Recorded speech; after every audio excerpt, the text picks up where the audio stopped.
What's up, guys? KTOD, Matty here, hitting you with the Command Vader deck tech. If you're a fan of ramp, like skipping ahead to the good stuff and dropping the big fatties, this deck is for you. All right, my rampy villains, here is my Command Vader list. One thing you're going to notice about this list is we have a good suite of early units that we can play to give us room to ramp.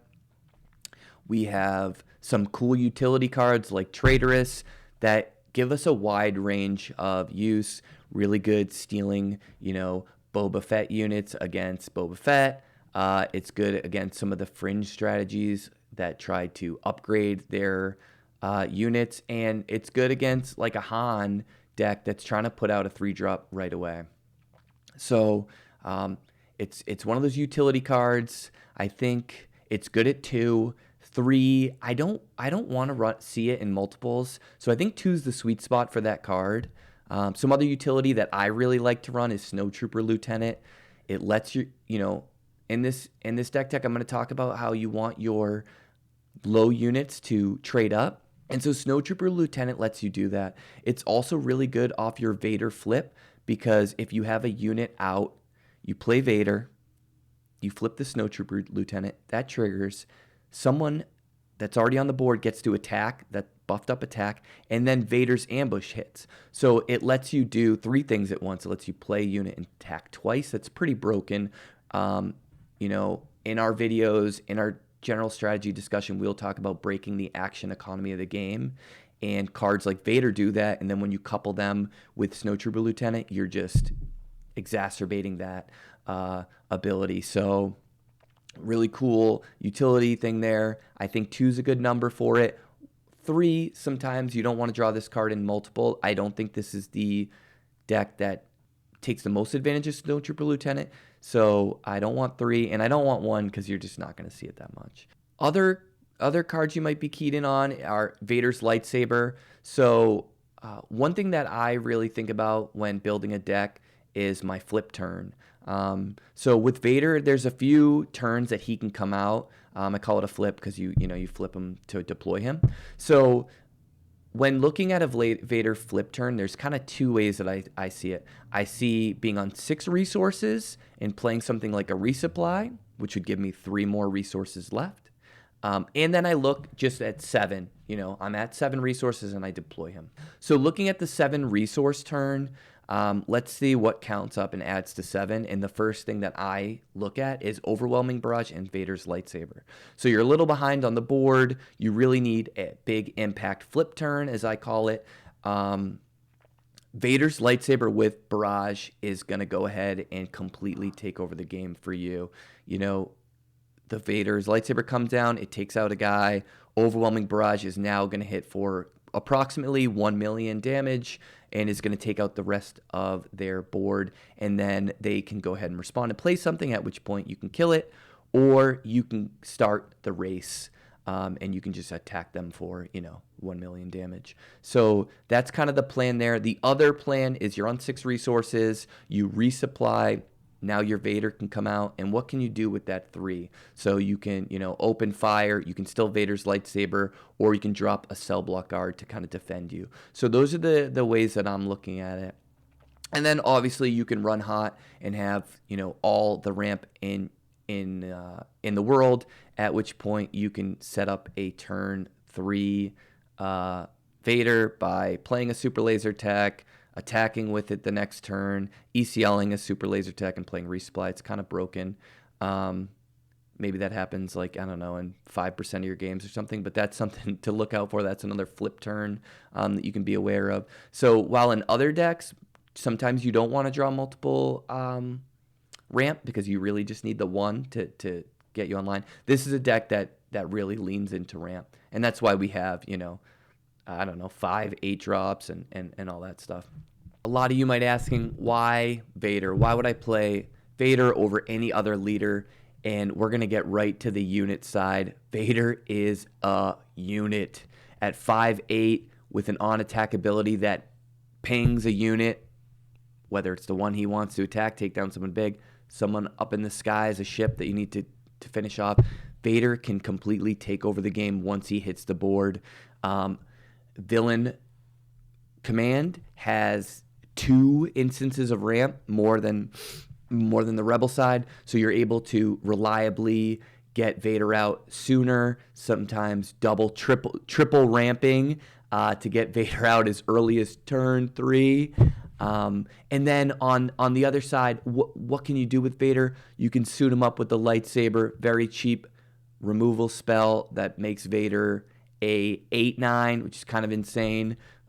You can also, he's a great barrage target. So for 7 resources on that 7 resource turn, you can deploy Vader, pop a lightsaber on him, overwhelming barrage, and yeah, your opponent's side of the board is cinders. So that's why you would choose Vader. He is strong. He is going to go ahead and take back the game in your reigns, and that can happen every game because he's your leader. So you have a reliable unit. You have a reliable, strong, powerful unit that you can deploy every game and reliably due to the ramp. So looking at this deck, first thing we want to look at is the front lines. Who is coming out early to give us room to ramp, to keep our life total in check so that we can do what we need to do. We can get Vader out. We can get some of the other big drops out. And these, for me, have been the all-stars. I want to draw your attention to Viper Probe Droid and Death Star Stormtrooper. 3 power for your first turn play is really important, especially against the aggro decks that are really popular. They can trade into any 2-drop, and especially with the Vader's ping ability. If a crafty smuggler comes out there, boom, pinging off the shield. You can kill some Greedos with that. So these are what I've elected. Now, First Legion Snowtrooper, I'm probably in the minority here, but I'm going to tell you why I think that he is excellent, and that is his gameplay text coupled with Vader's ping ability. So, Vader is able to ping a unit and the opponent's base. Now First Legion Snowtrooper is online, and he can go ahead and trade up. Pair that with ECL, and you have a 2-mana removal spell coming at them without any counterplay. So, he's a good ECL target for cheap, and he can trade up when he's on the board. They have to really think about him. One card I'm running that I'm toying with the amount in the deck, and I think right now it hovers between 1 and 2, is TIE LN Fighter. And that's because I just wanted a few more ways to ping on turn 1. If you're able to play the TIE LN Fighter and ping something on the ground, you can the next turn, if it has 3 toughness, or say it's a crafty smuggler that you ping the shield off, then the next turn you can ECL in, and he's not on this slide, but he's talked about a lot in this video, is Super Laser Technician. So using that ping ability, coupling it with Super Laser Tech to finish someone off and ramp is one of the really powerful ways that you can get ahead with this deck list. Now for the good stuff, the finishers, the reason we play ramp. These are going to primarily be your finishers in this deck. Ruthless Raider, a 4/6 in the sky, one of the strongest space units that you can have right now out of set 1. Don't sleep on the ping ability. It's able to use that ping ability to trade into something really powerful like a fire spray. It's able to, use that ping ability with Vader's ping ability to finish off 3 power ships. And there's a lot of decks, one deck in particular I can think of is Command Vader, that has trouble with the Ruthless Raider. So, you're able to just keep swinging at them in the sky, putting the pressure on, and if they deal with it, they have to take 2 more damage and someone else gets pinged. So really strong card that I think will be played for a while. Next up is Reinforcement Walker.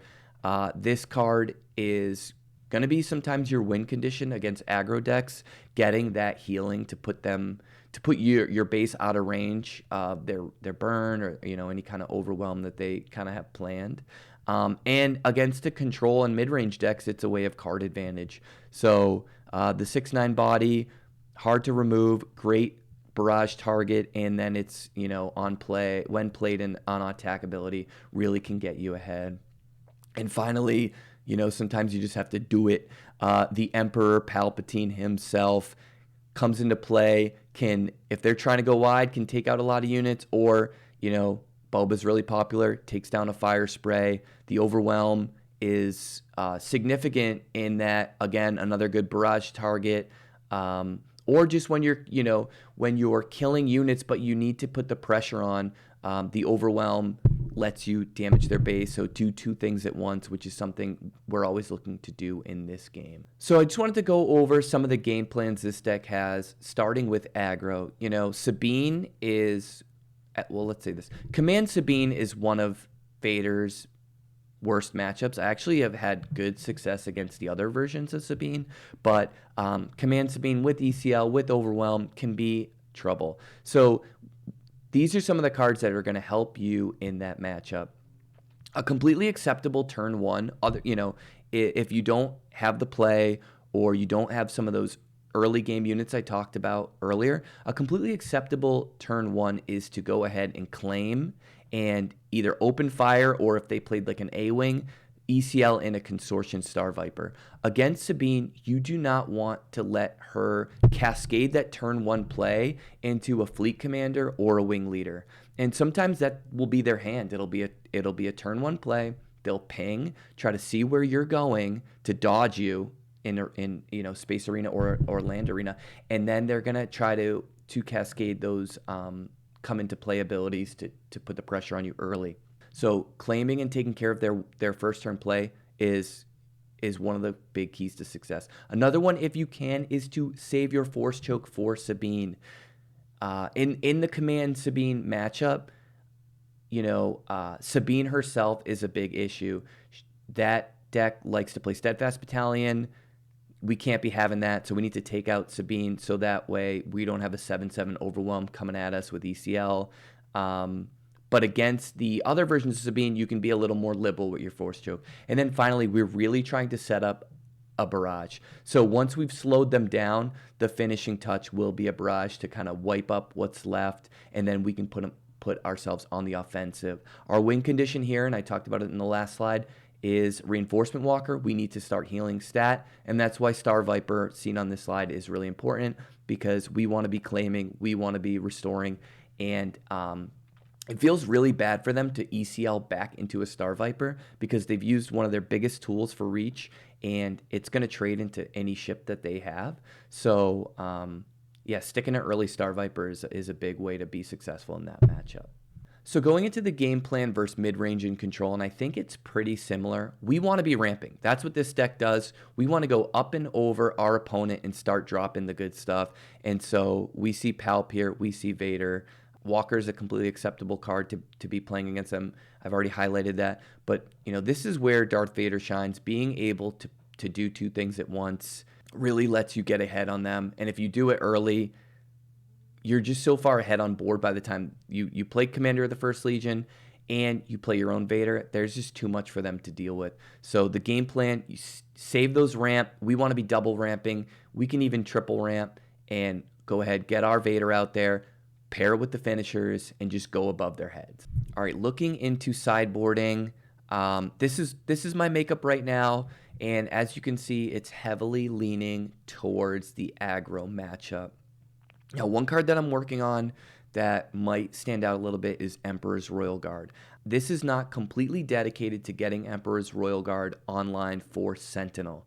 So Emperor's Royal Guard can ECL in against a lot of Sabine's 2-drops and still live, and that's really important. So it'd be great to live the dream and go Yularen into Royal Guard, but even without that, a 3/4 that you can slam in there that's going to attack into someone and survive is really important. You need to keep units on the board. It makes your barrage better. It slows them down. And then using all these cards together, Yularen, Royal Guard, and Skiff, and you have Star Viper, let's not forget, you're already pre-boarded a little bit in that matchup, is going to let the Skiff be more successful. It's going to let the Yularen be more successful. So this is the the package that I'm running to really combat that aggro deck, because it is your worst matchup. The other card I have in here is Force Surrender.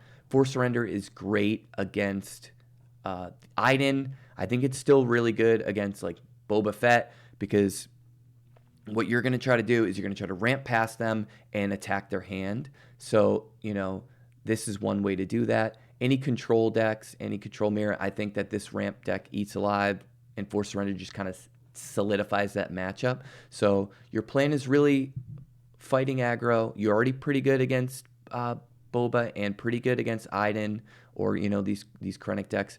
But this Force Surrender is really, it's just because they're going to bring in stuff, it's going to help you solidify that matchup a little bit.